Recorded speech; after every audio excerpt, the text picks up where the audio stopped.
And we are live. What's going on, YouTube Live? It's your boy, Billy Rowe. I'd like to welcome you to the first row. Today is Tuesday. March. And we are live. What's going on, YouTube Live? I'm getting feedback. Somebody's listening to the video live. Rowe. Today is Tuesday. I don't know who it was. One of y'all got to fix y'all situation over there because I got that delay. Anyway, if it is Tuesday, you should know what that means. Actually, it's the last Tuesday of the month, so you should know what that means. It's time for a first row intersation.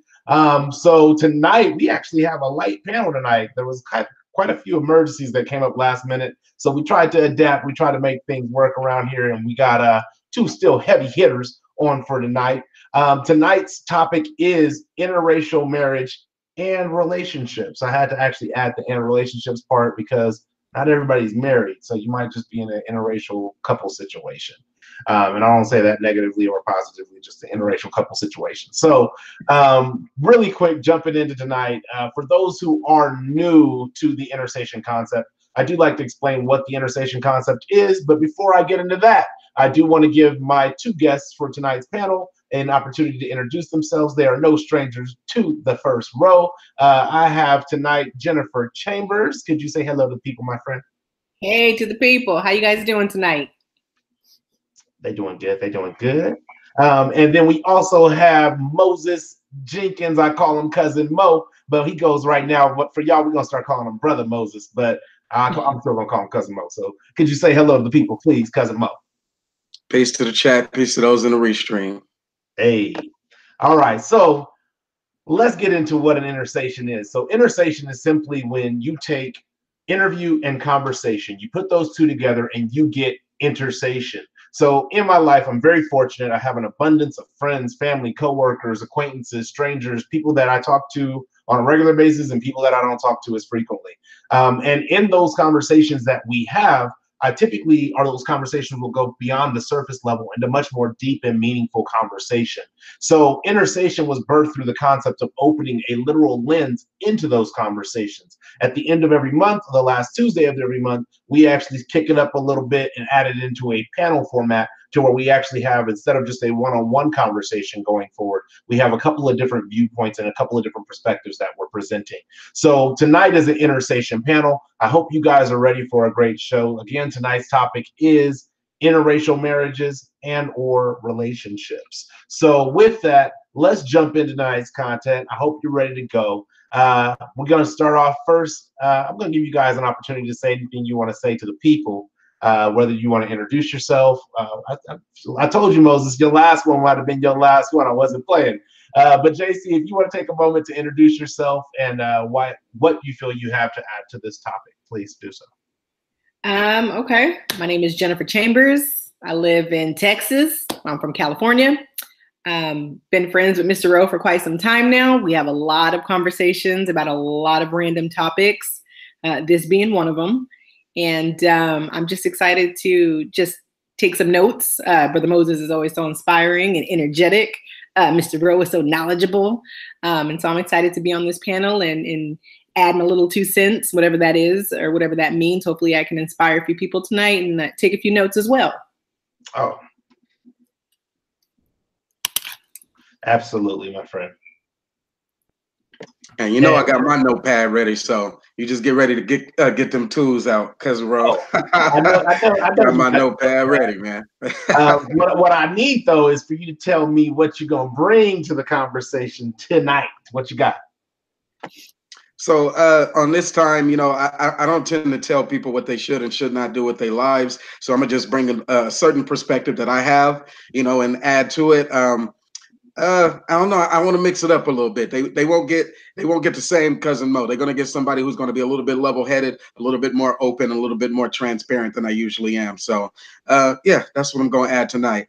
All right, I like that. I like that. So y'all gonna get some extra transparency tonight. And so, really quick, just for the sake of uniformity, I feel like tonight's topic is a topic that many of us need to discuss. Kind of being in like the new millennium, going into 2020 shortly. It feels like the first 3 months of 2019 just flew by. So going into 2020 coming soon.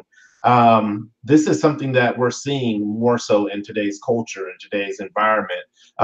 And I don't see it going anywhere. As the world continues to open up more through technology, you're going to see people that I think are going to just resonate differently with other people and other cultures. And so I really felt like bringing this conversation to the table was something important to do on the first row. I try to typically stay out of, overly racially charged topics or overly politically charged topics. However, this particular topic still resonates with me in the sense of, dating and relating relationships with one another. So I really feel like tonight's topic is going to be really meaningful. I think we're going to have a lot of good insights, whether those come from the chat or come from the panel tonight. So let's jump straight into it. As you guys are no strangers to Intersations, you both have to answer the very first question. Then we'll give you guys opportunities to pick and choose. But the very first question is, what does the topic of interracial marriage and relationships mean to you? Go ahead, JC. I see you looking. I'm like, oh, I don't like going by Mo anyway, so I'll definitely go first. Let's see. Well, I grew up in a house where, because I'm fair skinned, light skinned, I was kind of racially ambiguous. People didn't really know what I was. And not only that, but yo hablo español también. So people were really extra confused.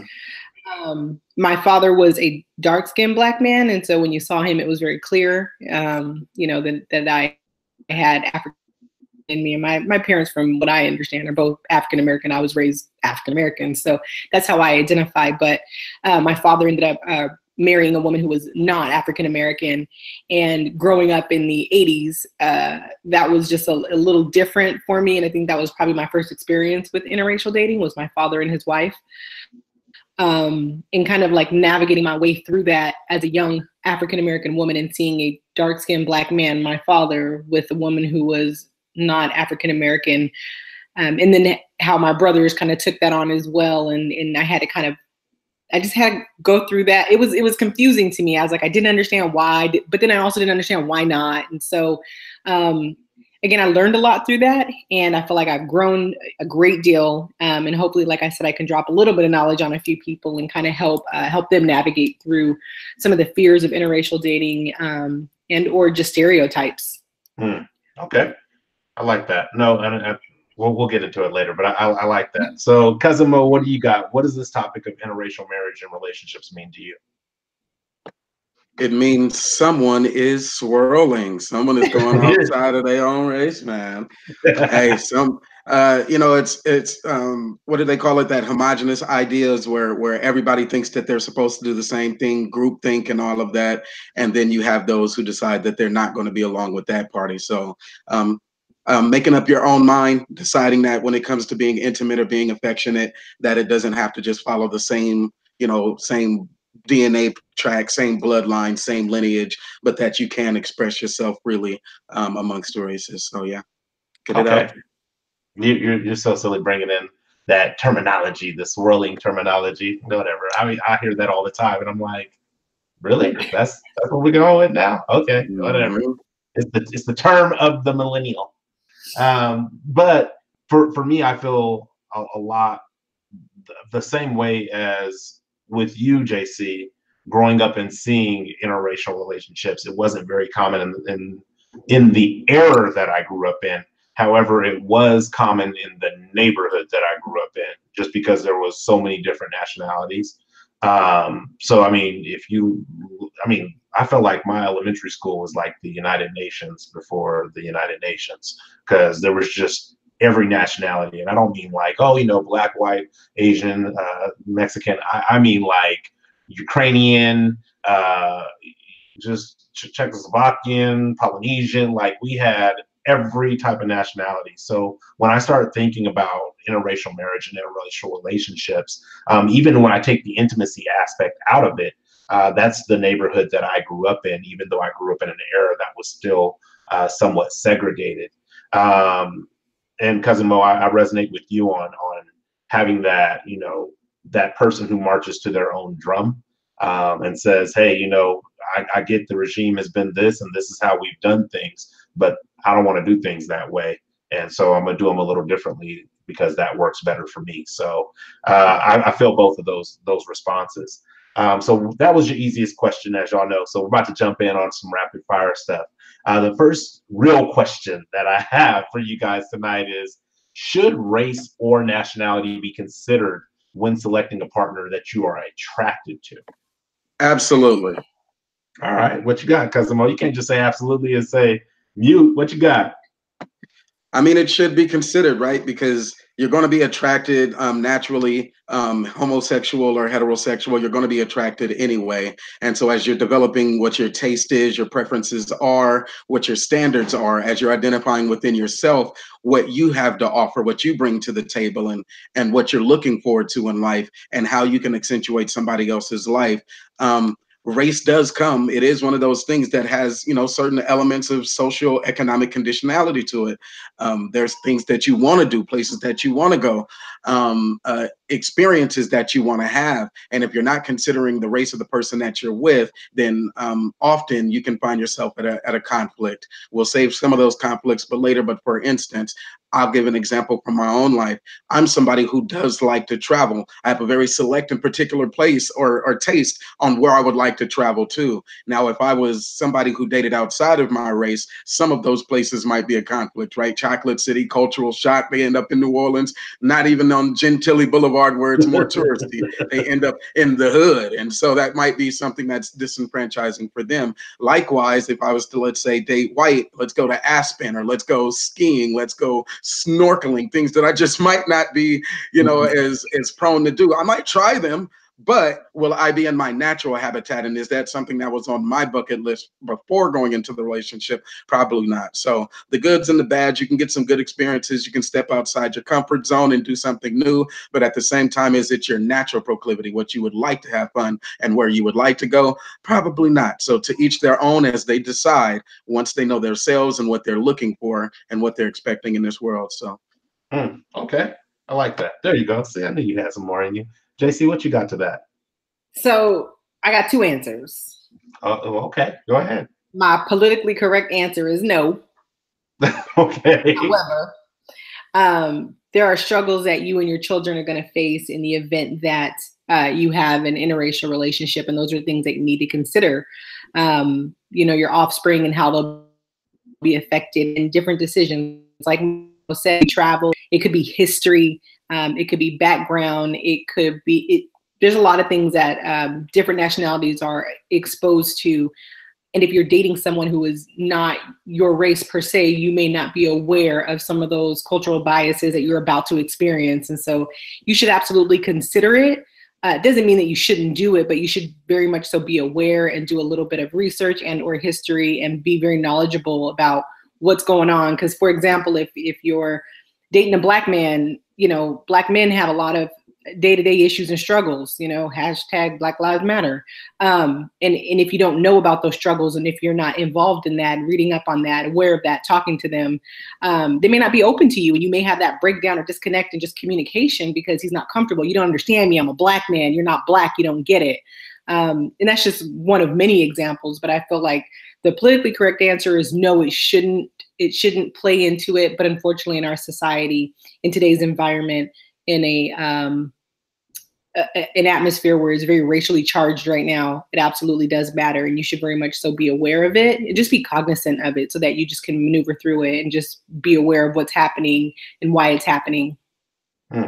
Okay. So I think in both your guys' answers, you guys are not saying no because you should stay in your lane, but it's more so no because of the circumstantial situations that society can bring or play a part in being in that relationship with somebody other than your race. I think for me, playing devil's advocate, there's the political correct answer of no, it shouldn't matter. And even for me outside of the political arena, I don't think that it should matter. But what Moses was talking about, I think there should be some awareness, and what you were speaking of, there should be some awareness to what you're getting yourself into. Like, for instance, if I'm dating a person, well, right now I'm attracted to women that are from Latin descent. So if I'm dating somebody of Latin descent, then I need to be aware of what their customs and their traditions are so that I know, like you said, what I'm getting myself into. It's not simply just like, oh, well, you know, I think she's cute, and so I'm going to spend time with her and build this relationship. From the further down the road, when you talk about bringing in children and having children who are mixed or biracial, those are definitely hard areas to navigate, and they're hard to navigate not because the child is mixed race. They're hard to navigate because the child has two different experiences that are going on at one time, and two different perspectives that are helping to shape that experience. My oldest son is, I think, like an eighth white or something like that. I don't even know to that degree, but he's like an eighth or something white from his mother's side, and maybe some more white from my side. Who knows? But because, like you say, JC, you got to know your history. So, but I remember having a conversation with his mother and her boyfriend at the time. So she's from Congo, of obviously African descent, and her boyfriend at the time was a Caucasian male. Cool, whatever. If that's what you like, that's what you like. But I remember we were having a conversation about our son going to live with them. And one of the concerns that I had about our son living with them was that, okay, so who's going to help my son understand the experiences and the challenges of a Black man or a young Black male in America, and the things that he should or can do safely, and the other things that he should do with caution. And it was like, they were like, oh, well, you know, we know a Black person, a Black male who could speak to him. And I'm like, yeah, but the male in the household has a different experience, has a different understanding of what it is to be a young man from his side of the world, or his side of the tracks, versus being a young man who grew up in Del Paso Heights and understanding, like, hey, you live 3 blocks from a police station, you might want to stay off the radar. So I agree with what you guys are saying, but for me, I will say personally, and hopefully one day, idealistically, the world can get to the place where that doesn't have to be a part of the equation. I would be ignorant if I said that it's not in some cases a part of the equation, but I do think that it hopefully one day it won't be. Fidel says, what's up to you? It's been a long time, Cousin Mo. Bernice says, Bernice3 says, I don't think race should play a role, but a lot of closed-minded or traditional type people believe it should. At the end of the day, though, it all depends on the people going into the relationship. There you go, girl. That's what I'm talking about. Jennifer does have a point, though, of the struggles that may occur. Definitely something to be aware of. So basically, yeah, don't go into it ignorant. Yes, I like that, Bernice. Good add to that conversation.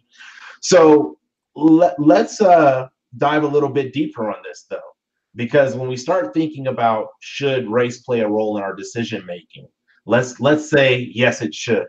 Do you then owe your race or your nationality the right of first refusal when it comes to interest? So if we're in a room, obviously we're all 3 African Americans. If we're in a room and it's a diverse room, do we owe the Black males and females the first right of refusal of our attention and or our potential of connecting on an intimate level?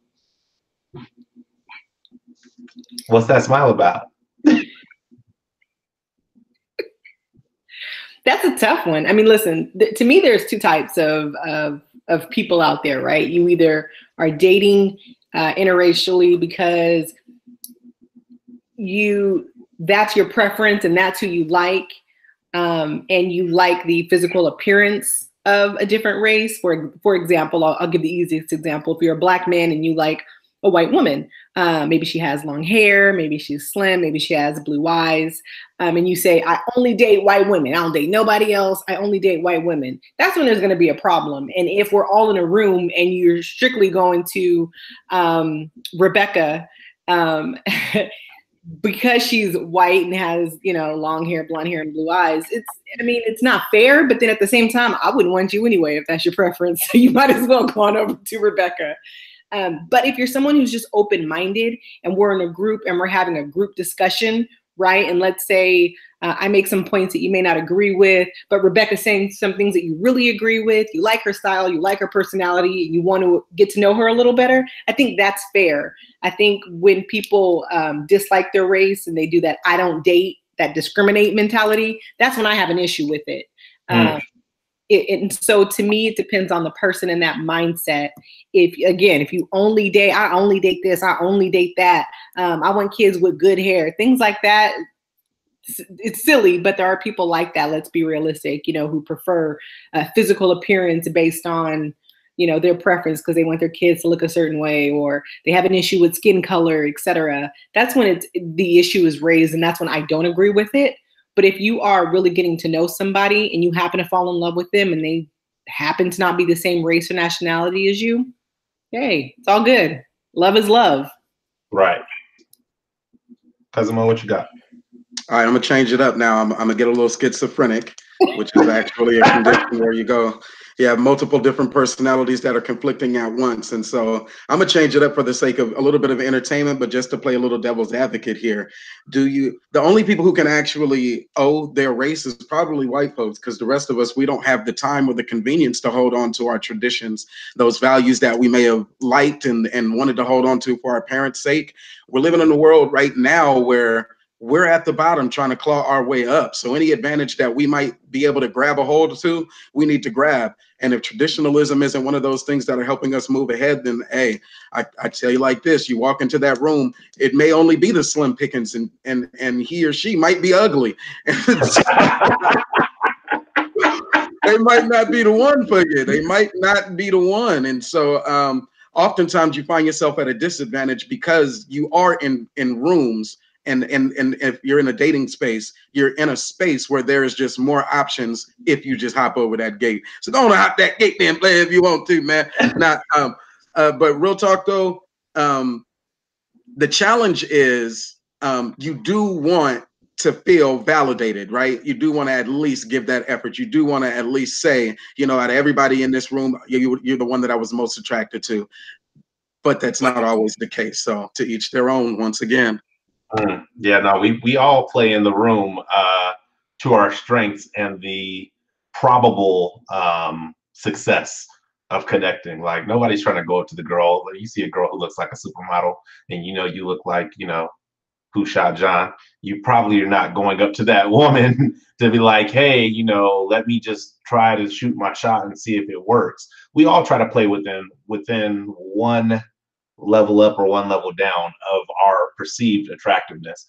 Some of us are reckless. Like one of the things for me is like, if I'm interested in a person, I'm going to say something to show and display that interest. And depending on how I feel like that energy is reciprocated back will determine if I pursue that interest or not. It looks like Fidel has actually added something. And by the way, we're going to have Antoine Wade of Black Heights joining us on the fly. He has a couple of minutes that he can spare with us on the panel, so he's going to jump in before he has to take off. But Fidel says, I feel like, as bad as it sounds, only certain people can do the interracial thing. It is almost not fair to try and make a list of requirements, but I would say that you must be aware of the partners. True. I agree that interracial dating is definitely not for everybody, or this wouldn't even be a conversation topic. And I think even with Fidel, knowing Fidel's culture, it's like you might come into Fidel's culture, which is Aztec Indian. Fidel, correct me if I'm wrong, but it's Aztec, or I believe it's Aztec. You correct me, let me know. You come into that from a culture that is not accustomed to tribal dances and tribal chants and things of that nature. And now all of a sudden it's like, what the heck is going on here? This is not what I signed up for. Look, when you spend time with your family, it's you and your family. I don't really want to be involved in that. And so, yeah, you do need to know the language, the culture, the partners, the traditions. But at the same time, on the counterfoot of that, the counterpart of that is they also need to be willing to learn your traditions. Are we eating black eyed peas on January 1st to, represent prosperity? What are we doing?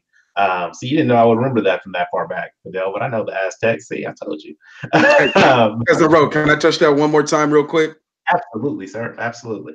So what I mean, what you hear is that there's a universal dating value. They have their, everybody here in America is, accustomed to speaking of the English and the hot dogs, the chili dogs. Their foods are most universal. The going to the movies, their pastimes are most universal in general. While each other culture, the African Americans, they have a specific niche of traditions. The Aztecs, they have theirs. The Mexican Americans, they have theirs. Asian Americans still have some lineage or some heritage, right? And so we can all meet in the middle where the white folks are. That's the biggest pile. And I'm gonna just be candid there, sorry. But we can all meet in the middle and understand what their foods are because we've been here so long. But for them to have to make that stretch and try to identify where we're at, that takes some real intentionality. So in that room, and we're all corporate, or we're all working class folks.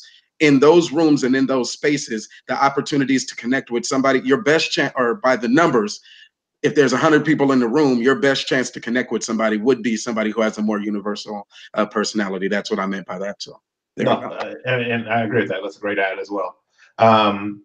The other aspect is, Mo, when you're talking about universal language, that universal language is not just from what we perceive to be culturally, but what you expanded upon is really the universal language or the universal concepts or concepts of the United States, where we see dating as a specific thing. As soon as you leave the borders of the United States, you start finding out that dating is different in other parts of the world. So, and for those who haven't left, when I will tell you, like, even if you don't leave, if somebody comes here from another part of the world, you might be like, oh yeah, we're talking, in their mind, they're like, yeah, we're getting married next week. So that is another part of that universal language. We have a universal language within our nation. However, that once you go out of our nation, that universal language quickly begins to dissolve and becomes other languages that we're not as easily or as fluent in.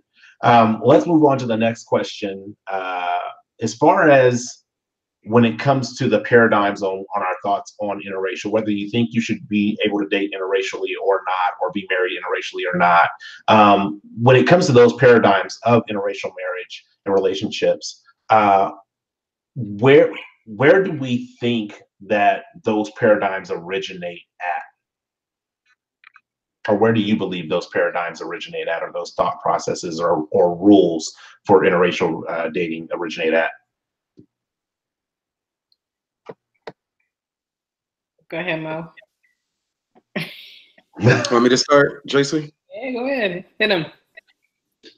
All right. So America's really a toddler, right? And America, as the youngest civilization, when she was born, she came in with some biases and some prejudices that she turned into policy. So it was the original miscegenation laws, thou shalt not breed, almost one of the 11th commandment, thou shalt not breed interracially. And then from there, it moved into deeper policies along the lines of, how do you say it? Institutional segregation that were allowed to be in place that kept people from even being able to explore their attraction outside of their own niche or race. Those lines are still intact in a lot of places, but as the economy continues to grow for everyone, we start finding ourselves, together a little bit more. It's a class thing, so those barriers are also there. To where if you're on the lower class or low middle class or even middle class, then you may have more access to those who are from other races. But because you were often for hundreds of years isolated, those stigmas that you developed were probably just out of lack of access. You only knew what the people were talking about and how they were dating, and they were only showing you right there where you were. And then as it started to broaden out, we got to the space where we can challenge some of those stigmas. So whether it's parents, whether it's policy, or whether it's just natural attraction through exposure, where they're at. Charles Darwin, he brought together the flowers, the yellow flower and the pink flower, the white rose and the red rose, in order to see the pink ones flourish. But as long as they were separate, the white roses would continue to bloom and then the red roses would continue to bloom. But having been brought together finally, now we can get over some of those biases and we can choose which is our preference. So That's where I think the stigma comes from. It's a long-standing history that is now starting to come down a bit. Well, first, I want to welcome you. That's a great point, Cousin Mo. But I want to welcome you, Antoine Wade. I know you're on limited time. JC, do you have a response you want to give before we allow Antoine Wade to jump into this conversation? I agree with Mo. I mean, classification, part of our history, being Black or of darker skin tone or brown, for example, had you lower on that totem pole than being white. White was closer to greatness, and Black was closer to poverty and or anything less than white.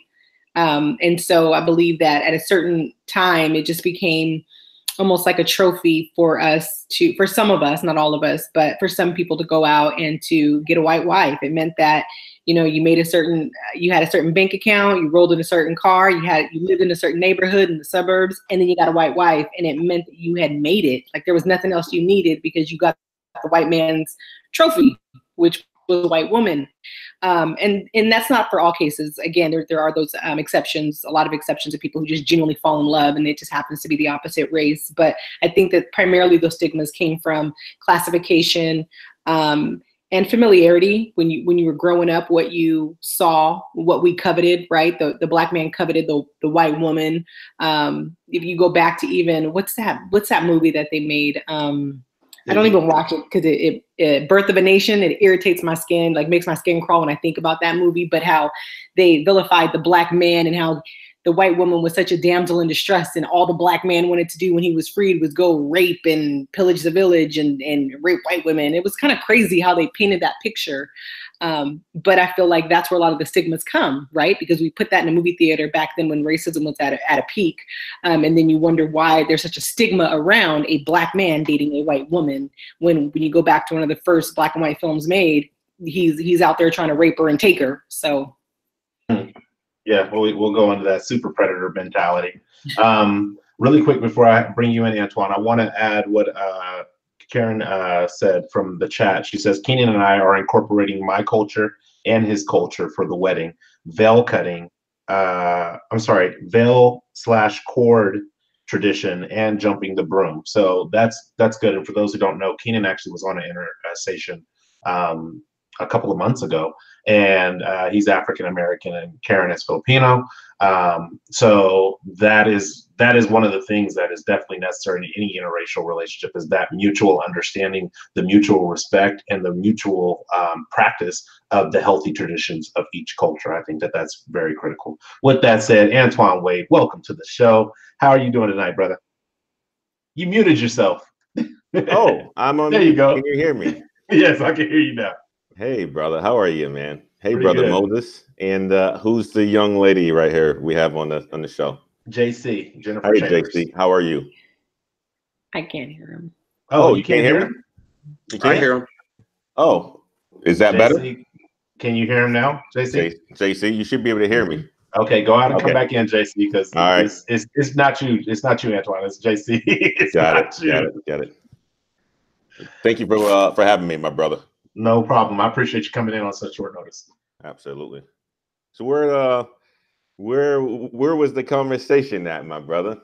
So we've talked about what the topic means, obviously, to you. Yes. We talked about, should race be or nationality be a part of your selection process in selecting a mate or a partner? Mm-hmm. And then we have just gotten to where does this stigma originate from? So that's where we're at. You can tap in on any of the three. Yeah. So just from my perspective, I'm, and I'll say it, I'm in a interracial relationship, and I think people find love whenever and however they find love. I do think that, you have to be conscious of the decisions that you make in life and when you choose a partner, and they have to be able to deal with anything that comes with that, no matter what that race is.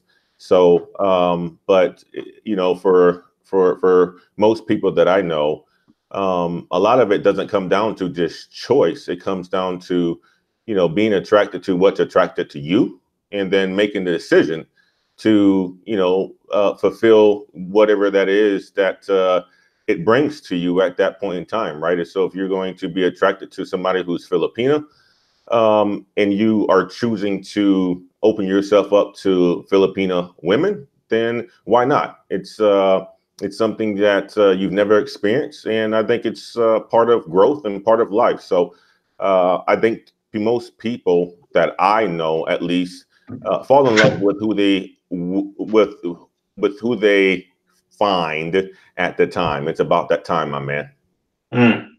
Yeah, no, I think that's a part. I also think that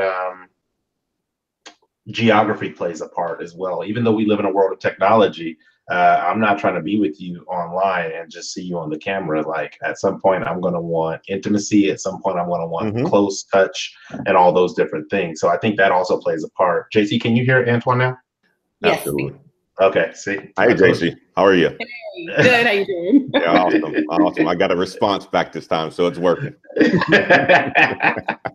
Like, man, I get on that I get on the channel and automatically get dissed right away. Right? Like, nope, not hearing him. I can't hear him. One of the other things. It wasn't the last. I couldn't hear Mo either the first time, so not personal. Right. One of the things that I think is very important, and Moses, you touched on it, is how it started off with like laws kind of kept us separate. Like if it was illegal for me to be with somebody and I really wasn't trying to risk my life like that, then yeah, I'm not going to be with that person. And then once we moved away from laws and really started working on breaking down the walls that were established through racism and segregation, then it became a matter of class, like resources. What do you have? If I can't afford to leave, Del Paso Heights and go out to Roseville, which is only like 20-30 minutes away, if I can't afford to make that trek, whether it's because I don't have the vehicle, I don't have the means, or whatever it may be, then I'm kind of stuck with the pot that I got, and that's all that I'm going to be able to reach out to. And I think that resources definitely plays a part in the perception of what happens in interracial dating and marriage and relationships. But I don't think that resources is enough to be like, okay, well, I'm broke and I'm going to go and be with this person because in my mind, I perceive that they have a resource that I don't have. Whereas, Moses, you were talking about, perceiving that a white person is in a better position to help you elevate than a black person may be. Being in the neighborhood we grew up in, you've seen white people who were struggling like we were struggling. You've seen black people struggling. You've seen Mexicans. You've seen Asians. You've seen everybody struggling in a similar way, shape, or form, and working to get themselves out of the situation. However, if you're trying to attach yourself to that, you see where people will try to attach themselves to a class thinking they have it. Oh, well, I'm going to not date in the hood and I'm going to date over here in the suburb, and not realizing that the suburb may not have your best interest in mind, not because it has this influent nature, but it may not have your best interest in mind because you picked a scrub out of the suburbs. So a scrub is a scrub anywhere you go. It doesn't matter whether they're in the hood or they're in the Ritz-Carlton. The scrub is the scrub, and that interaction with that person, when you're trying to use something as volatile as race as your critique or your criteria, that's when you kind of end up in those places where you may make that partnership that really doesn't suit the objective that you initially had. There's a couple other things. Karen says, I think it also depends on what you put high on your priority list when it comes to your mate. Good point. If the same nationality, culture is important, then by all means stick with what you want. Hey, what's going on, Ed? And then Karen says, loving versus Virginia. You're gonna have to expand upon that because I'm not aware of that trial or that case. Is anybody aware of that case, Loving versus Virginia? No.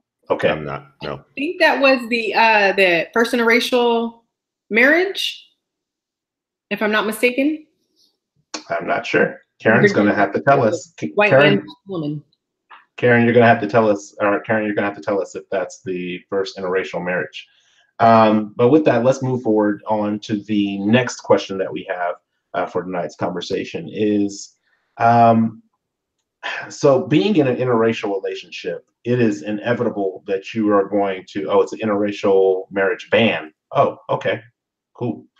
Being that you're in an interracial relationship, it's inevitable that you are going to experience both sides of racism. You're going to experience the side of your race and the racism that you experience, and then you're going to experience the side of your partner's race and the racism that they experience. And then you're going to experience this weird, funky racism in between that's like, because you're with or on two different sides, like, oh, because you're a black man with a white woman, you're going to now be looked at differently by your own race. And because you're a white woman with a black man, you're going to be looked differently by your own race. So there's these paradigms of racism that take place. First, I want to ask, well, no, I'm going to stick with this. First, I want to ask is, how do we as an interracial couple, or how do you perceive as interracial couples, you address that? Because it's not something that you can just ignore and hope that, oh, well, hopefully we don't experience it again, or hopefully our children don't experience that. How do you address those types of issues? I think that it would start with, one, you just understanding that it's not when I feel like people project their own insecurities on you when you're in an interracial relationship. So if you see, for example, I'm a black woman. If I see a black man with a woman who's not black, my first instinct is to say, oh, so what, we're not good enough, or I'm not good enough, or, oh, you date outside your race. Who knows if his ex-wife was black? You don't know his history. You don't know his profile. You don't know if he's actually not black and his mother is half of the nationality that he's dating. You just don't know anyone's background, but we're quick to jump on that bandwagon and for it to solidify some of our fears and some of our insecurities. Oh, I knew it. Oh, he makes money now. Of course he got a white woman, or, things like that to kind of feed into the stereotype of interracial dating. But that's not really fair. So I feel like if you're that couple, understanding that and having that conversation that, listen, clearly let's address the elephant in the room. We're two different nationalities and we're probably going to experience a little bit of adversity or pushback. Are we ready for it? How are we going to deal with it? And then if we have children, how are we going to prepare them to deal with it as well? Because it's with the problem, it's them with the problem. So how are we going to deal with it? And just being transparent and not acting shocked and surprised when, someone says something crazy to you as they pass you up in the car. I think that's where you're setting yourself up for failure, when you're acting like it's not going to happen. So I think if you're just proactive and you talk about it and you say, this is how we're going to deal with it, whether it's ignore it, whether it's, commenting back, whatever it's going to be, just making sure that you're on the same page, because it's inevitable. So, but again, it's people's personal insecurities just reflecting onto the people that they're talking to. And it has absolutely nothing to do with them. It's just their own internalized fears. It's funny because I actually have a friend who's in interracial marriage, and she's from California and her husband is from the South. I don't remember where in the South. And so she is Sicilian Italian descent, and her husband is African-American descent. And it's funny because being raised in California, which is a very diverse place, you don't understand that even within the United States, there are places that are not diverse. And so I remember when she went to go and visit the South with him, and she's used to, in California, they walk, they hold hands, they kiss, they're affectionate in public, whatever. And so she gets to Atlanta and she's like, I think it was Atlanta. She's like, why are all these people looking at us like this? Like, what's their problem? And the people are looking at her like, looking at both of them like, you guys know you're not supposed to be together. That's not right. That you shouldn't be walking the streets together like that. And I think it's because of the lack of that conversation. Number one, she didn't even probably know she needed to have that type of conversation coming from California. But number two, the lack of the conversation from him to be like, hey, so we're getting ready to go to where I grew up at. And where I grew up at, you and I together in this type of relationship is not normal. So she's trying to figure out, well, dang him, like, does he have another girl out here that everybody's looking at me like, ooh, I'm gonna tell when I see, I'm gonna tell. But it really was that lack of that conversation. So you're right. Those conversations do need to take place so that you can be prepared. Cousin Mo or Antoine, Antoine came on mute. What you got, Antoine?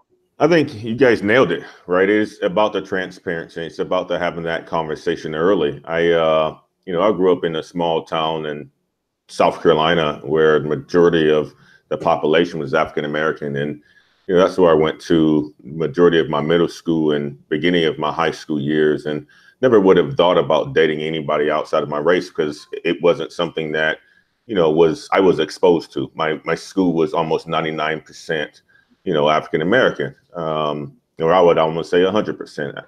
But, during the middle of my high school years, my mother moved us to Madison, Wisconsin. So Madison isn't a small town, but it's a very liberal city. And, where I found myself being, number 4 of, Black people within a class of about 483, right? So, you have, me being, somewhat of an athlete, somewhat good looking, now the exposure and the eyes were on me. And I'm like, wow, there's not, very many African-American women in my class, or yet, better yet, my school, that's, my type, right? So then you start to get looks up, with other people and things like that.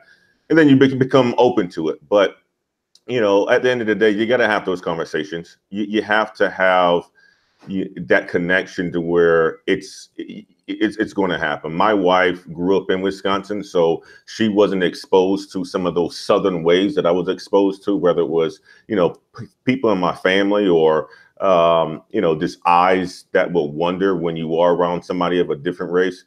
So I exposed her to that. She went to the city that I grew up in and saw it, and she got the eyes, right? She had to meet my family for the first time at a certain time, and she saw and she got those questions, right? So it's about being transparent, with each other, that things are going to happen, but you need to have those conversations, and especially when you bring kids into the world.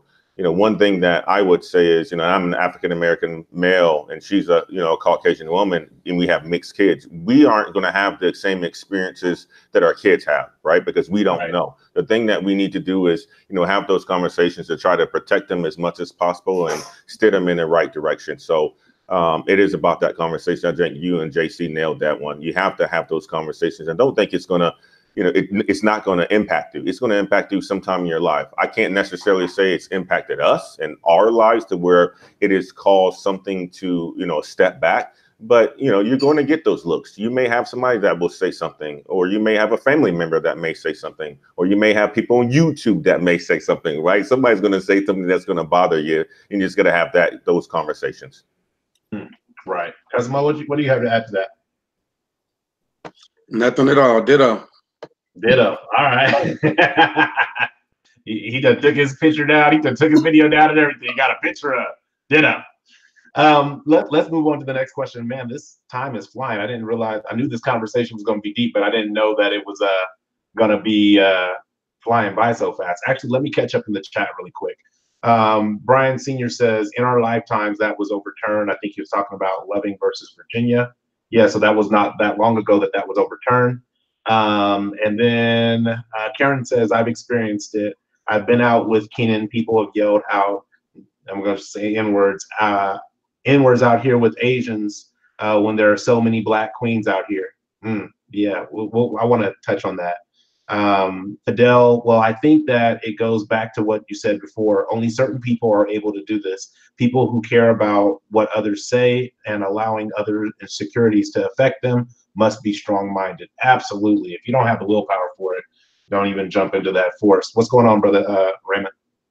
Smaz It Power and Knowledge TV. Ruth, and Sir, 1948 was actually, I think it's beginning or before Loving versus Virginia. Sir was actually Botswana.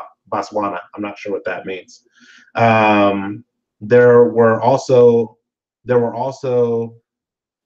also a Black man, white woman marriage in 1911. I'm not sure why Loving versus Virginia is the only one that people talk about. Louis Gregory and Louisa Matthews. I appreciate you adding that tidbit. Those are things that we can definitely research and get better information on. I'm maybe because I don't know if Loving versus Virginia set the precedent. Because from my understanding, it was still illegal in 1911 for two different races to intermingle in that particular manner. So, but I appreciate you adding to the conversation. So let's jump on to the next question. And actually, I kind of want to cycle back to a question. How much do you guys feel that your parents, like your actual parents in your household, whether you were raised by both parents, a single parent, a grandparent, a guardian, whatever it may be, how much do you feel that your parents helped shape that paradigm or your thought processes around interracial or same racial marriages and relationships?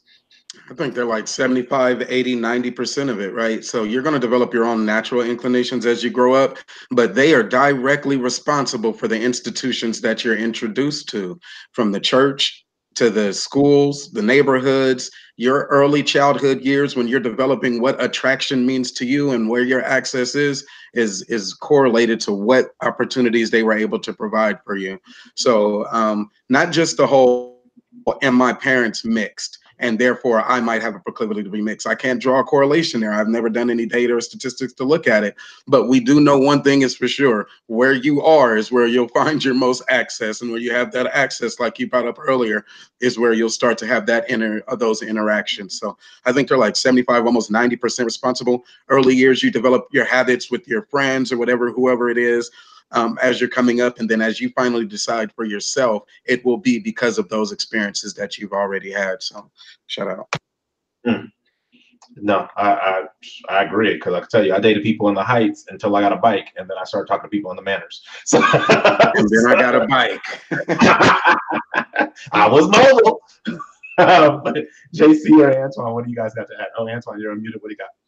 Yeah, it's, Moses hit it, right? It's about exposure. It's about what your family exposes you to. Personally, I grew up as a military kid, so I lived on bases up until I was, 5 years old. So I was exposed to quite a bit of diversity growing up, but I kind of lost what that looked like by, after my father and mother divorced, and we ended up in Orangeburg, South Carolina. I kind of lost what the look of that was, and the only exposure that I would have had to other races would have been through my family members, right? And really there wasn't anybody else they brought around besides their own, right? And my grandmother did some house cleaning and things like that, and she would always say what this family was like, but it has a lot to do with the exposure that you're brought up in. If your family aren't exposing you to parts of the world that are different, then you're not going to be interested in parts of the world that are different. Your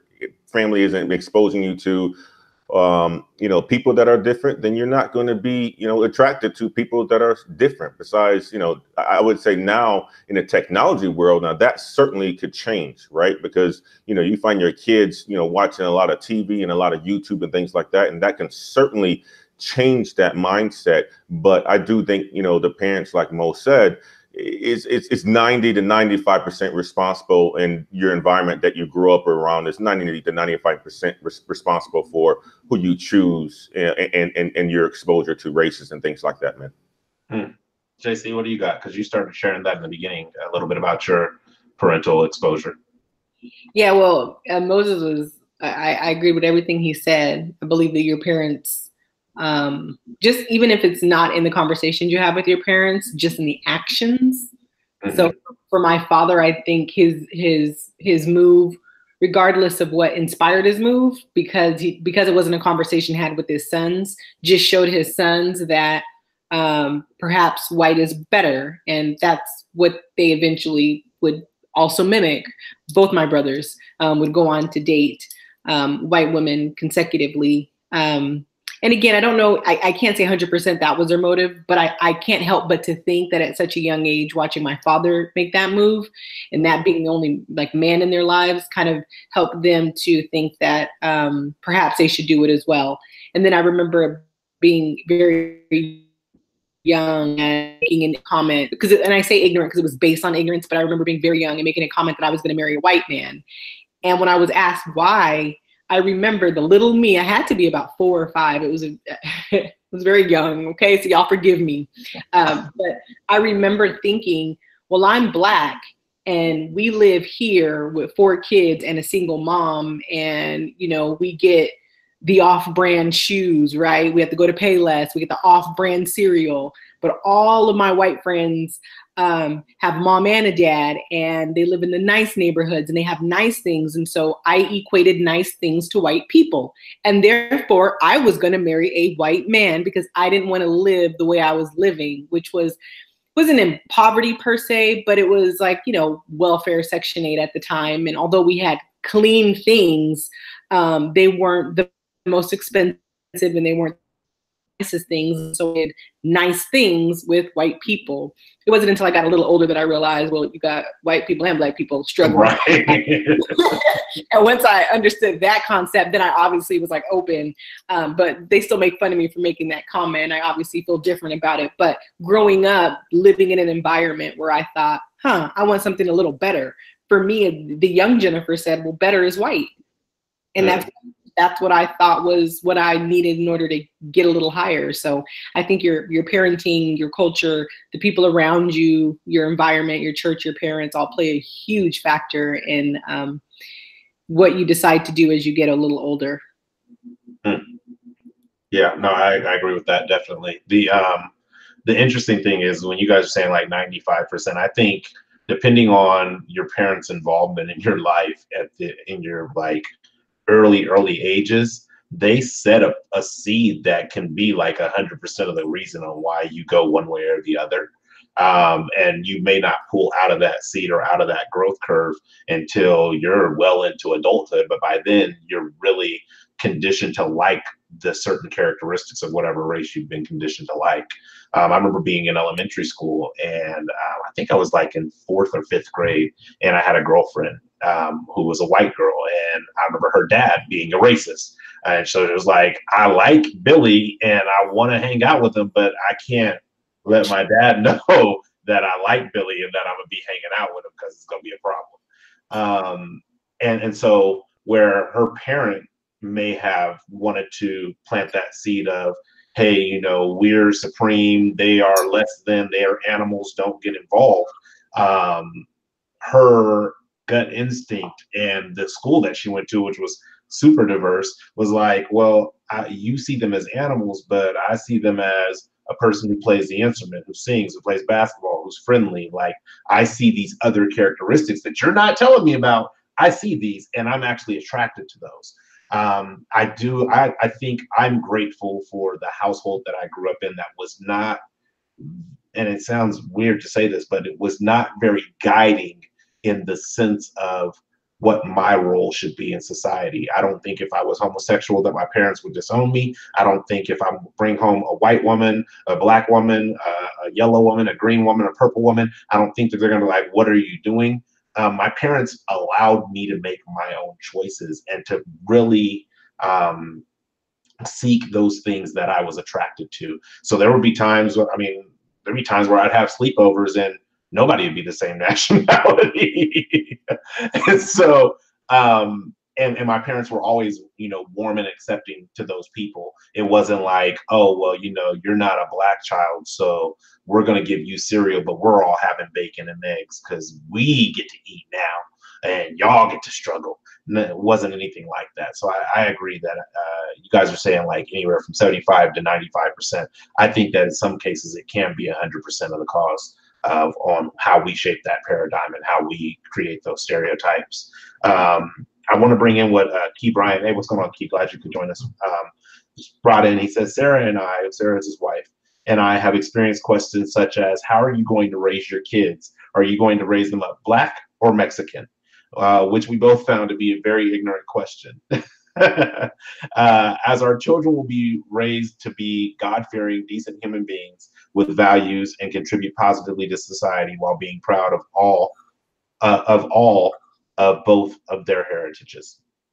And then Karen says, I'm the first in my family to marry outside of my nationality, so clearly I didn't take after the normal Filipino traditions. True.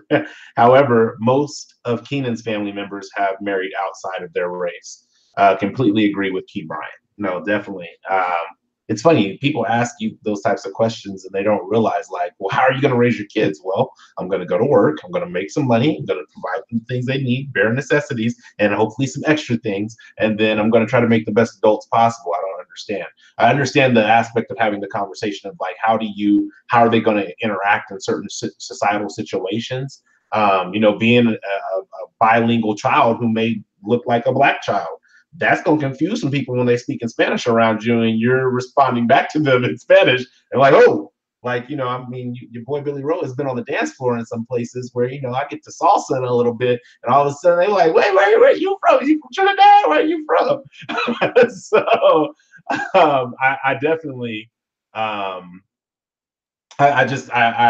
understand what you're saying, but those questions are going to come up. People are going to ask things because some people want to ask those things because of ignorance and just truly trying to get under your skin, but other people really are trying to figure out how this works, and maybe it's something they're interested in, but they have that concern. Well, how am I going to raise my kids? How am I going to say something? How am I going to guide them down the right path? So it's deep. It goes deep. Really quick before we jump back into questions, because the chat is moving faster than I can keep up with it. Smash It. I'm going to say that's what your name is now. I can't say that whole name. It takes a long time. Yes, my family and friends planted a horrible seed in my head about white men when I was a kid. My grandma told me to never bring home a blue-eyed devil. I actually like white men, but was forced to hide it. Isn't that interesting? Hey, what's going on? So glad you could join us. And then Brian says 0% parental influence for me, but I agree with Moses's feedback. As a parent, I try to expose my kids to all cultures, people, places, and environments. And then Smashed says, so I was forced to date Black men by default, but I was forced to hide and play around with other races of men behind the door. That's, you know what? Let's bring that into the conversation really quick. The secret dating, interracial dating that, you're good behind closed doors, whether it may be because of some type of sexual fetish or intellectual fetish, whatever it may be. But I can't bring you home to mom, so we can't be seen in public. What are you guys' thoughts on that? I think that's interesting, Billy. I can only say this. I've experienced that one time, and that was in university, dating a Nigerian girl, where that's happened to me because of her experiences and her family into African Americans. So that was a bit of a odd situation, but needless to say, that relationship didn't last very long. But it was a huge surprise for me that was even a thing at that point in time. So now when people are talking about it, I see exactly where it does exist. But if at the end of the day, people are going to do what they need to do. And if they need to hide it, they're going to hide it. And if they don't need to hide it, they're not going to hide it. But I have personal experience. You muted yourself, Antoine. Oh, I said I have personal experience with that situation, though, Billy. Yeah, it's interesting. JC, you have a smirk on your face. What you got? I'm giggling. University. Because I feel like everybody has that story at some point or another. We all dated someone who we thought, and maybe going someplace at one point or another, and then we found out that them and you were the only two people who knew it. And they hid you. And so I was giggling because I was thinking like, oh, have I been in? I'm like, I'm sure I have. I'm actually positive I've been in something like that as well. But I feel like that it's up to us as individuals to make decisions for our lives, and whether we feel like we're disappointing parents or loved ones or anyone else, friends, families, whoever, who think that what we're doing is not right for us. Ultimately, it's up to us to make our own decision as to who we're bringing home, who we're going to marry, and who we're going to love. And at the end of the day, I think back to all the times that we've been wrong as people, as humans in society, when we said that it wasn't right to mix black and white, right? That at one point was against the law. That's how wrong it was, punishable by death. And now you look back into 2019, and it's very, very common now to see interracial relationships. And so I think about back then how right they thought they were, but how wrong they were. And so at the end of the day, it's up to you to make your decision and stick with it. And, when you meet those people who have, judgments or want to stereotype you. I mean, it's up to you to decide if you want to pick that battle and try to educate them. Not everyone you can, especially the ignorant people who just make ignorant comments. But I feel like the people who genuinely are interested, perhaps having that transparent conversation with them will get them to change their mind from hiding that, fetish that they have and going out and just seeking someone of the opposite race, and living out that fetish. Do it. YOLO. You only live once, so go on and do it. YOLO. I'm hollering YOLO. Cousin Mo, you have anything you want to add? Nope.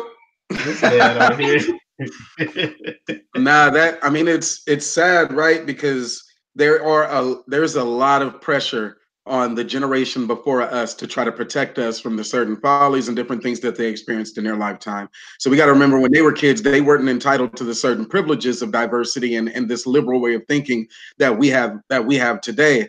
And so they're still in their own right mind. Forgive them, just forgive them. I won't even get long-winded, but they're still trying their best to protect us in the ways that they know based off of the information that they had. And so if that meant protecting the culture, protecting their DNA, they would say things like, oh no, they got diseases and that's them recessive traits. Right. And you're gonna get life. You're gonna get life. It was like the stupidest stuff in the world. I mean, and it's always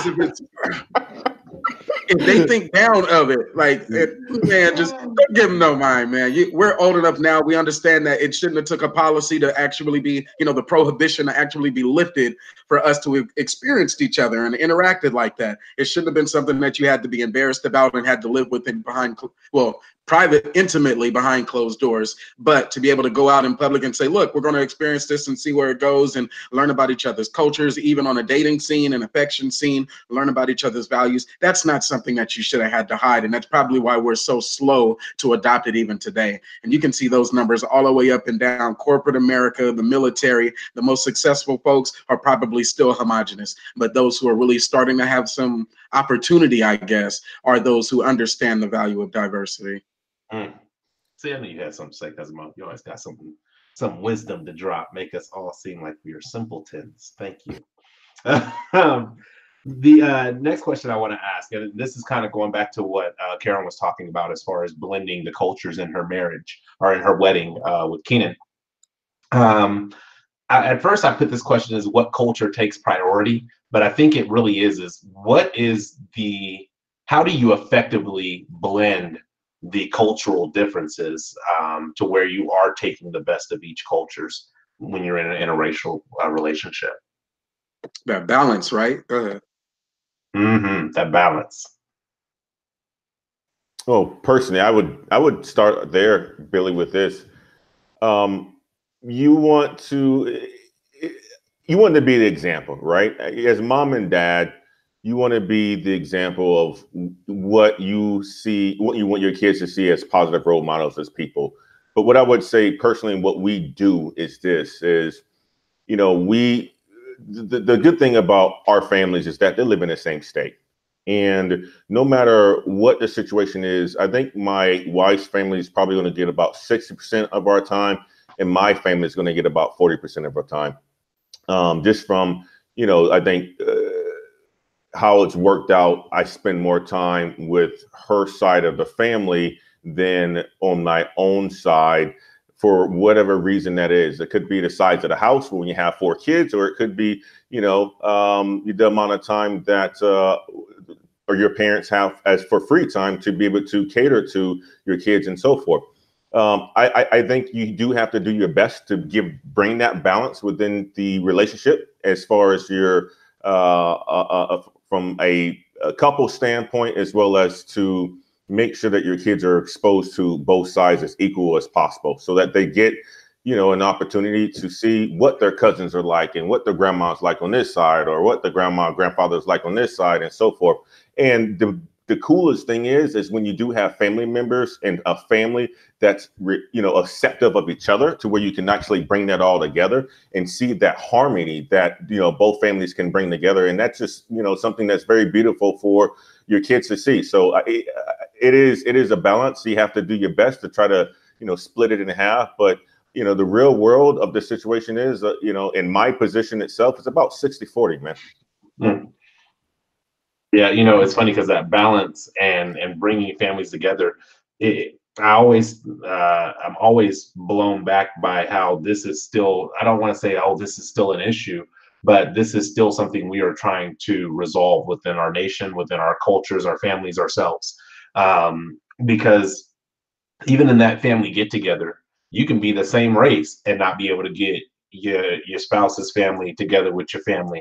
Yeah, you could be in the same family, and in my family, or some of my family, they don't get along, and they are the same, like That's the true. same bloodline, That's and true. they don't get along. So if you think you're going to maybe have it easier just because you're with the same sex, it does not necessarily mean that. You could find yourself in a place where you got your mama fighting your father-in-law or your mother-in-law fisticuffs because of cultural differences, subcultural differences within the same or similar cultures. JC, did you have anything you wanted to add to that? No, nope. Oh, okay. Y'all want some no stuff tonight. You know what's interesting, I think, and I don't know, I would love for, anybody who experienced this to share a story, but what is it like when you are in a interracial relationship and you do have kids and you don't spend a lot of time with one side at all, right? How do you cater to the other side?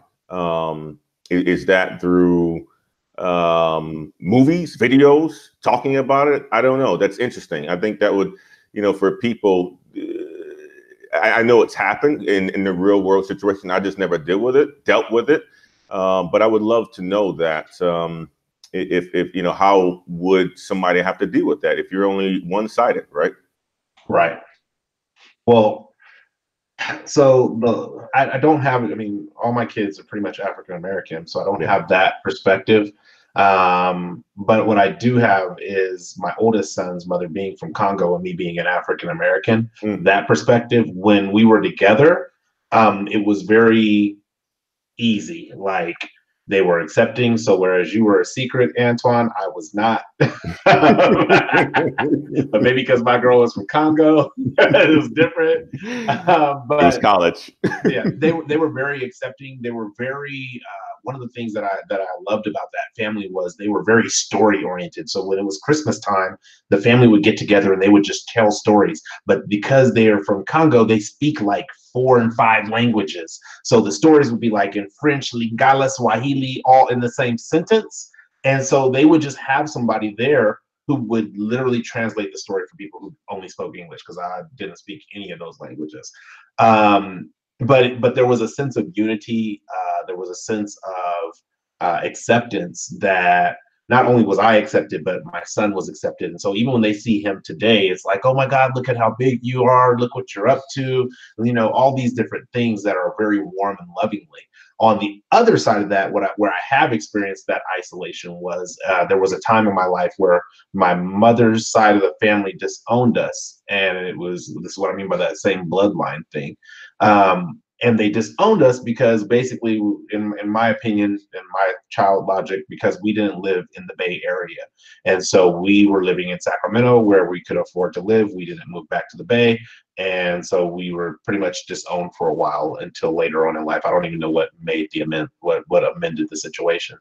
But in that isolation, the only family that I was interacting with was like my mother's side of the family for my grandmother's side. So my grandfather, which is my mother's father, we didn't interact with him for some time, which means I didn't interact with the cousins. I didn't interact with the aunts. But on my grandmother's side, my mother's side, my grandmother's side, we interacted with her sister and her brother and their cousins, or their children, which were our cousins. And so I kind of know a little bit of that isolation impact, where they have all these loving stories and, oh, I remember when they used to take us to do this. And I'm like, I don't know that. And I don't have those warm feelings. But my mother I think she did as best she could. She made sure that we had as many relationships as we could with those who were willing to have the relationship, so that we didn't lose completely that side of the family because there was just a lack of knowledge there. Has anybody else experienced that at all? I have a little sister who is half German and half Black. And I would say that her exposure has primarily been to her German side, not to the Black side, because we're more distant, spread out, and not as available and close as the German side. I mean, she's a fantastic young lady. She's great. But I would say, just like as someone who's on the outside looking in, she's definitely closer to the German side in a sense that if you were to meet her, you probably wouldn't know that she had African-American in her unless you asked her about her father. It makes me sad because I wish that there was a lot more culture and exposure to the African-American side. But when it comes down to it, it is what it is. And that side of the family happens to be more divided than the German side. And so I just hope that as she grows up and blossoms into a young woman, that she'll want to get kind of in more tune with her African-American side and find out more about the culture. I think she has a little bit of awareness, like through history class, et cetera. But as for spending time with that side, like our side of the family, she just didn't get it. You know, she really didn't get it. And that's really unfortunate. But I feel like not a lot, but there's, I mean, because in all families, whether you're interracial or not, you could be exposed to one half of your family and not the other half, right? But I think it's even more detrimental when you do have a half identity that leans in the balance of either or, and you only have access to one side. At least when you're 100% Black, or not 100%, but when your family's both Black, you kind of can assume you know what the other side looks like, right? Right. That's how it probably looks like that. But I feel like it's important to have both sides around you when you're interracial, so that you can learn to respect and appreciate both sides equally. And a lot of times you get that from grandparents. They're the ones who drop that knowledge on your history, your lineage, your family history, and things like that. And so I feel like kids should absolutely be exposed to it. And when they're not, it causes for them to, a lot of times, start to have like a hatred of the side that they're unaware of or don't know much about. They just don't care for it, or they don't like it, or they'll even, I'm not Black. And it's like, isn't your dad Black? Oh, I don't know him. So, you know, right. It will cause a lot of disdain for the other side that's not been available, right? Because you feel abandoned by them. Like, they didn't accept me, so, you know, forget them. Right. Forget all of them. Like, what are you talking about? Right. Let's play a little bit of catch up in the chat really quick. So Hazel says, I was never accepted by my husband's family. They didn't like being around our kids because they looked, quote unquote, Mexican. I left the door open for my kids to the other family, but to no avail.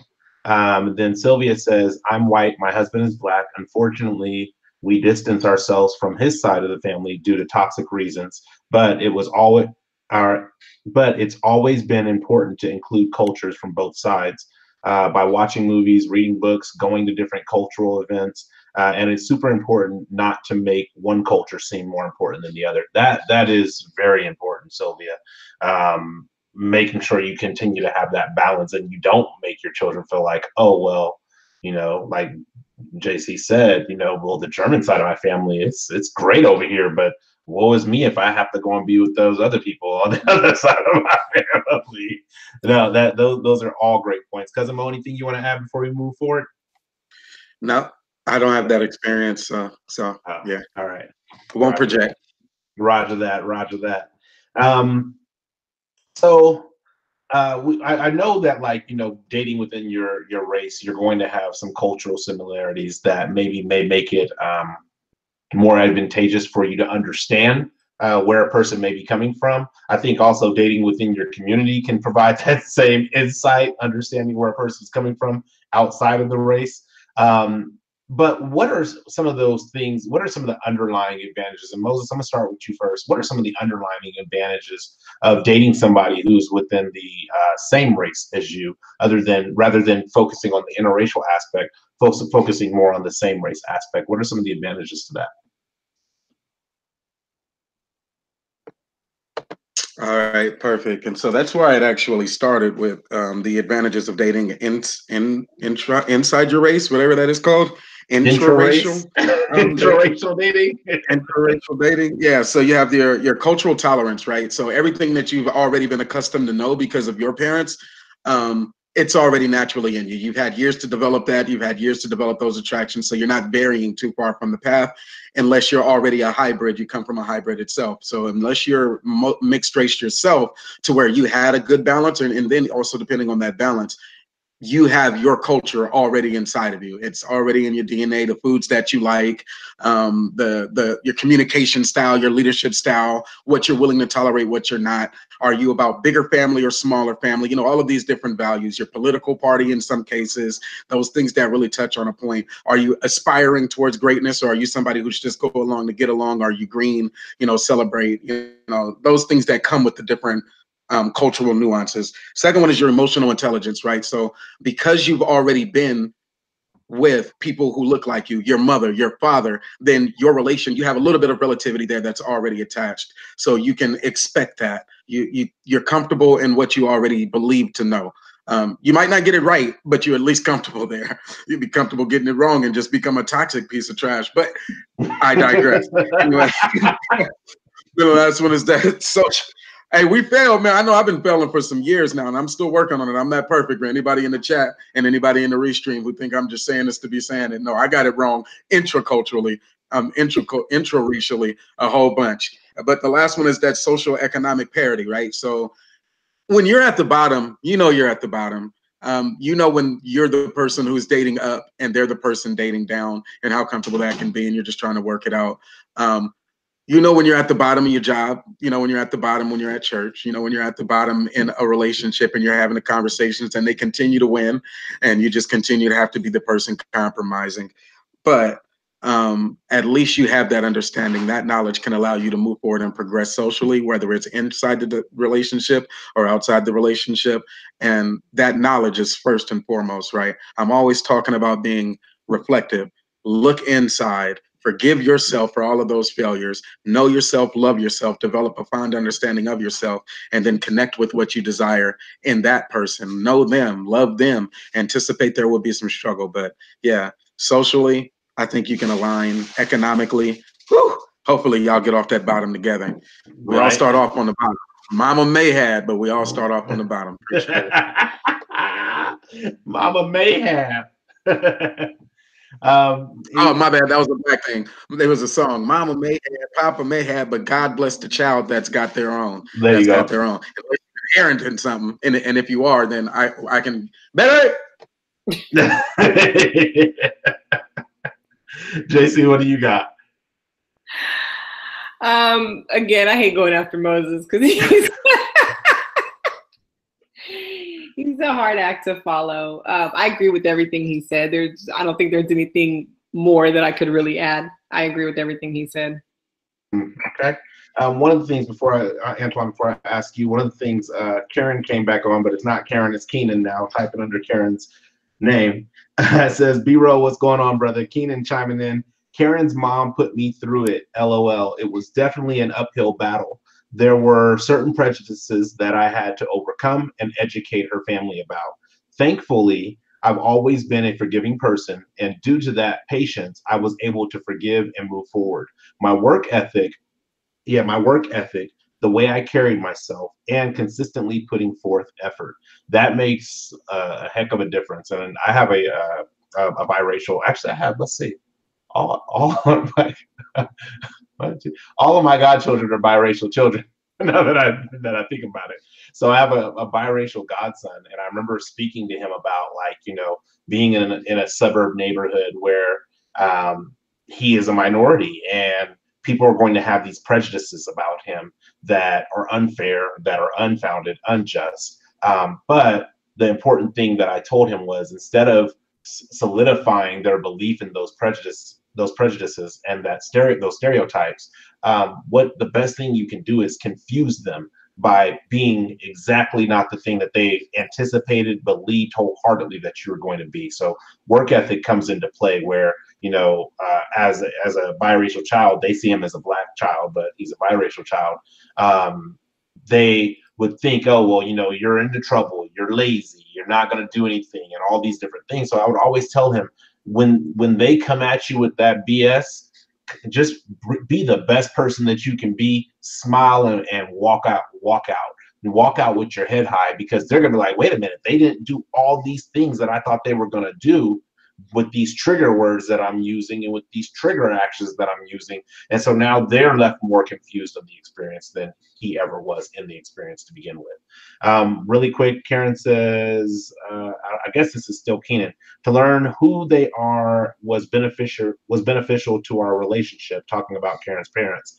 If someone's family is narrow-minded, it's crucial to limit how much influence they have on the relationships. Kids expedite the change of, I don't know, of change of heart process. Okay, definitely. Antoine, you're unmuted. What you got? Nothing after that, man. I'm gonna be like Jesse, and after professional mode, man. I gotta stay quiet, brother. All right. We're coming up on our last questions.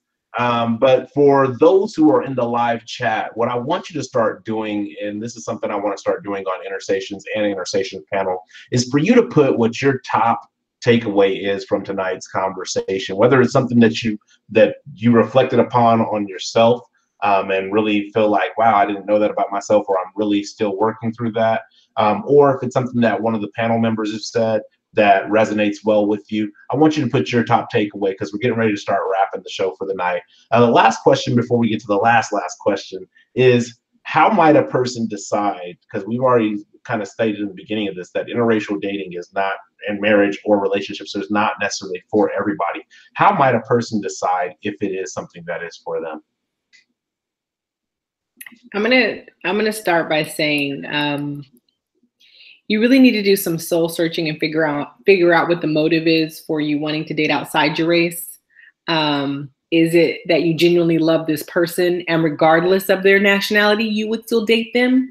Or is it because you have this preference about a certain look or a certain type that you're going for? I'll say this because it's something that I wanted to say earlier, but there wasn't really a moment to fit it in. One thing that bothers me in this day and age is that I see a lot of people dating outside their race, but their race acts, the race to which they've gone to acts like the race to which they belong to. And I'm utterly confused about that. And an example would be like the whole urban mentality, or let's just say quote unquote ghetto.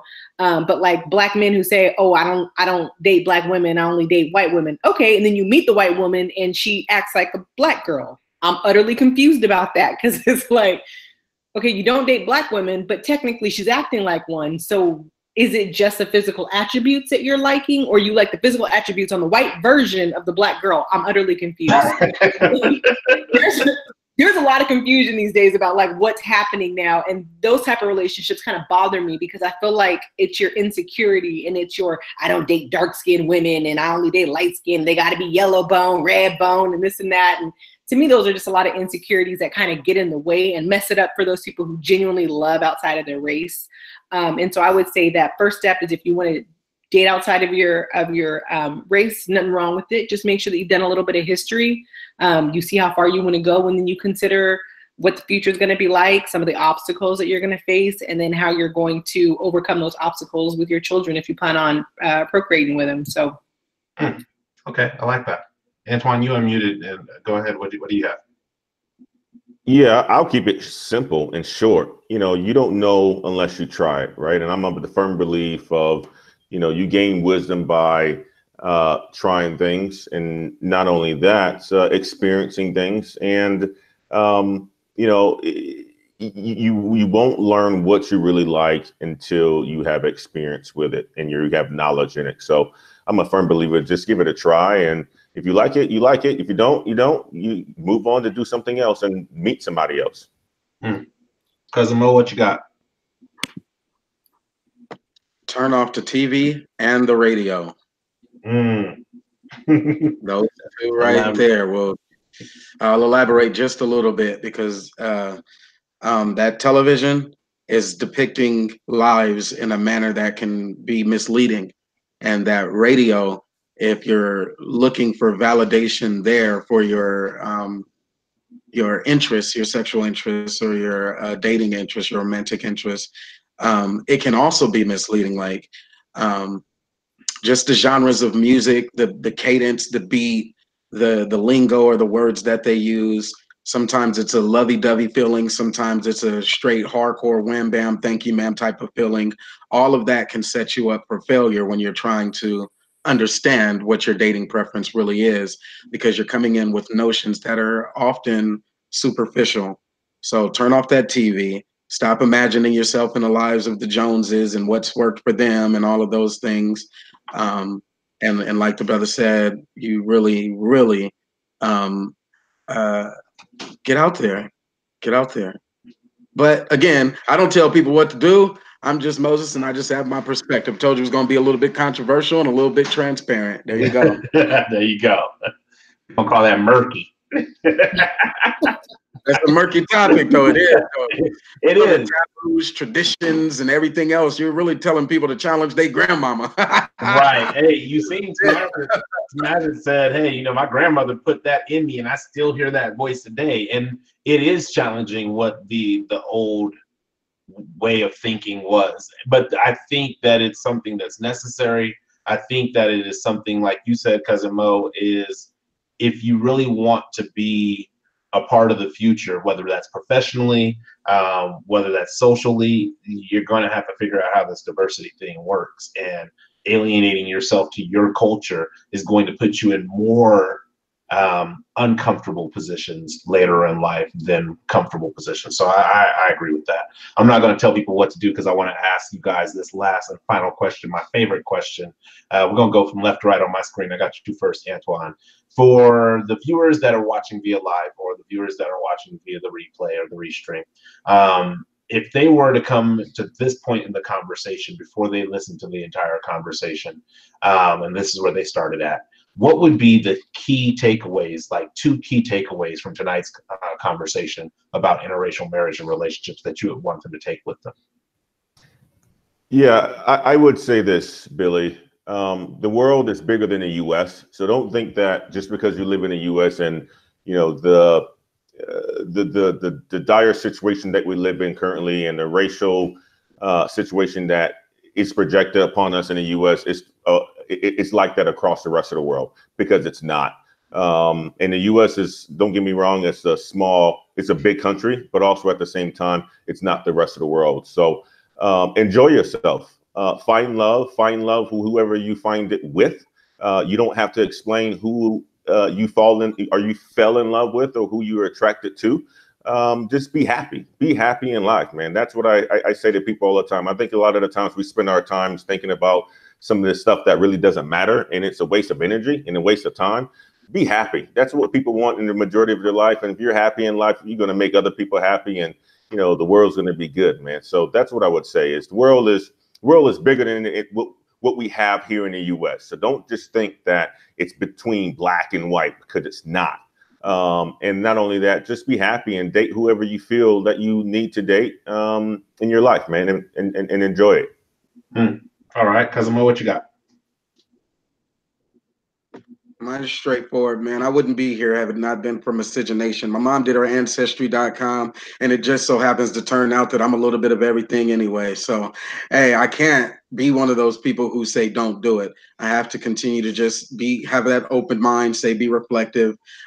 Mines may be Nigerian and Ghanaian or Ghanaian and Sierra Leonean. And then on my dad's side, I know there was a little bit of that. And then you get all the way down to the different tribes, and there was tribalism, but yet I am still here. And these are different countries, so different nationalities. But when we come over to America, we're just black. And so it's a big melting pot, even in dealing with us. So it's going to take some courage, though. And the courage that's needed.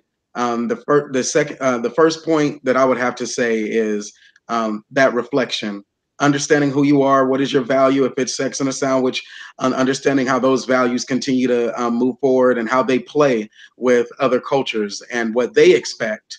Those cultural nuances, tolerance, your emotional IQ, all of those things will make you higher up on the dating market. And then it's also, in my second point, it's about social economic status. When you're looking 2 steps above yourself and where you want to be, and 2 steps from where you had come from, continuing to put that trajectory forward and have that open, honest communication with whomever you're dating or deciding to court. intraracial or interracial, making sure that you're right there with yourself, and then making sure that you're right with them, and then the rest of the world's challenges, whatever they want to throw at you, you'll be able to handle that. And then my last point is, hey, we need you.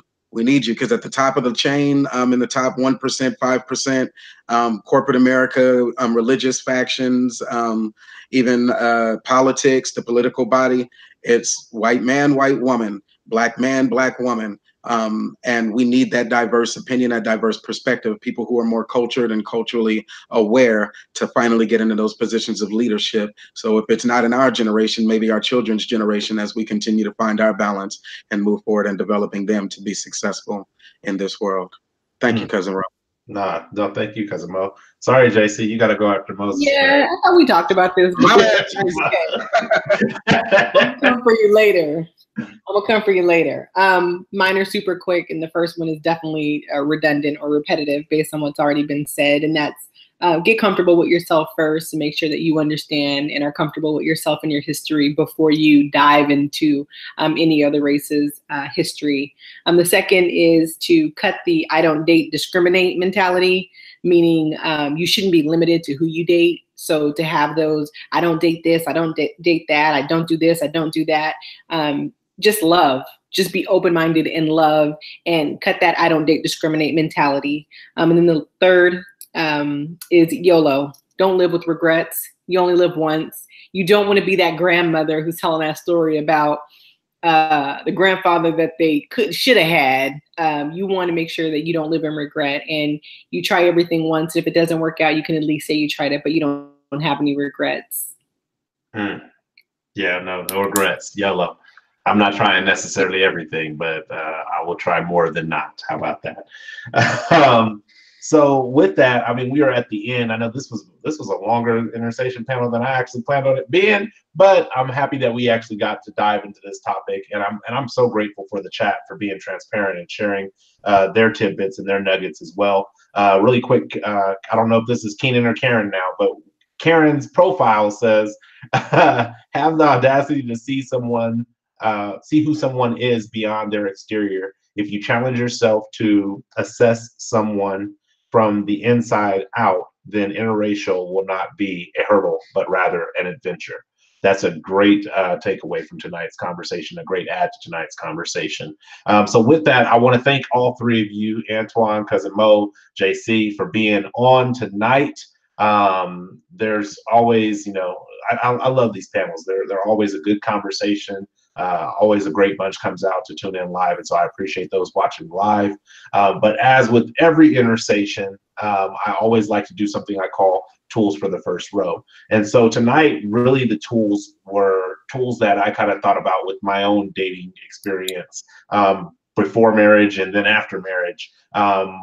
What has helped me to really look through the lens of not limiting myself on who I select as whether my next lifelong partner or who I select as my partner for the moment or my dating companion.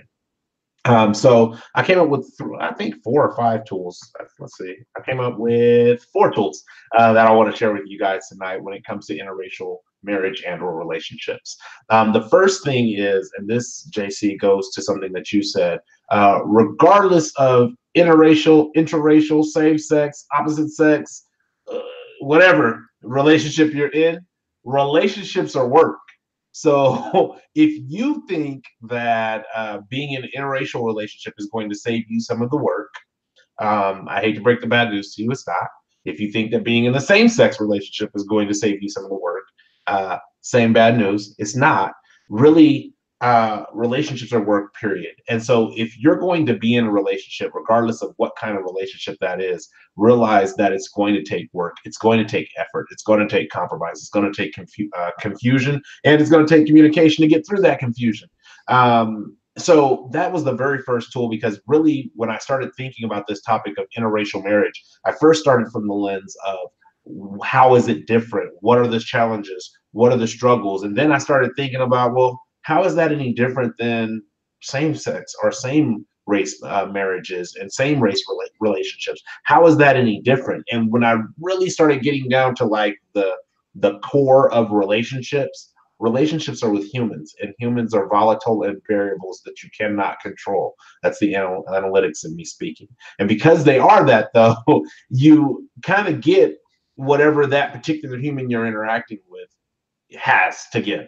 And so that's the very first thing, is that relationships are going to take work. If you think that by discriminating to a certain category of racial interests in relationships, you're going to, and that's going to keep you from experiencing certain things or keep you protected from certain things, I hate to break the bad news, there's no guarantee in that. The second tool that I came up with was you cannot tiptoe or ignore issues that impact half of the relationship. So in interracial marriage, there's going to be certain issues that I experience as a Black man that if my partner is not a Black man and is not Black, they may not be aware of. And so rather than me taking those issues on and harboring them and, you know, not really communicating to my partner about what they are, it's my responsibility to say, hey, this is the thing that I'm dealing with. And I've actually had this experience in the workplace where it wasn't a relationship like an intimate relationship. It was just a boss to a subordinate relationship. And so I remember when a lot of the things were happening with Trayvon Martin, and a lot of African Americans were being shot. Not that it was new, but it was being sensationalized in the media. And I don't mean that in a exaggeratory manner. I mean, it was just like every story I felt like another Black man was shot by the cops, shot by a stranger, shot by whoever.